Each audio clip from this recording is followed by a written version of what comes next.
kemarin yang muncul di Yogyakarta di UGM itu kan kita sayangkan juga tuh, di UGM mau ada seminar, kemudian tiba-tiba tidak jadi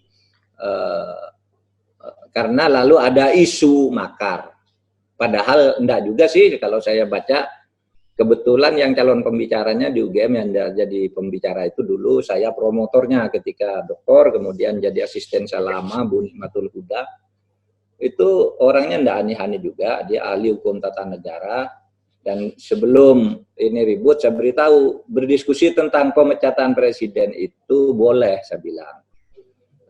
Dan itu tidak usah dikaitkan dengan COVID-19 karena pemecatan itu bisa kapan saja menurut Undang-Undang Dasar asal memenuhi 5 syarat. Syarat pertama kalau terlibat korupsi, syarat kedua terlibat penyuapan, syarat ketiga atau pengkhianatan terhadap negara, terhadap ideologi negara. Yang keempat melakukan kejahatan yang ancamannya lebih dari 5 tahun dan melakukan perbuatan tercela yang secara undang-undang nanti sudah diatur, belum diatur.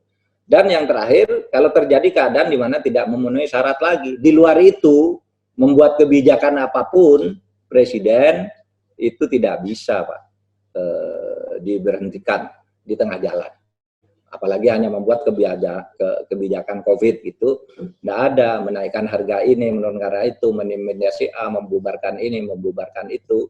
Itu sejauh tidak ada 5 unsur tadi, Presiden itu tidak bisa diberhentikan. Oleh sebab itu saya katakan ke aparat, ngapain takut, biar aja suruh diskusi. Nah, kalau ada makar malah akan ketahuan di situ. Syarat-syarat untuk menjatuhkan Presiden itu sudah ada ukurannya.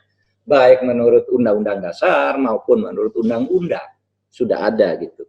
Sehingga tidak perlu takut, itu ilmiah saya bilang. Tapi kemudian saya tanya ke UGM tidak jadi, Pak. Nah Bapak, ini penting nih informasi.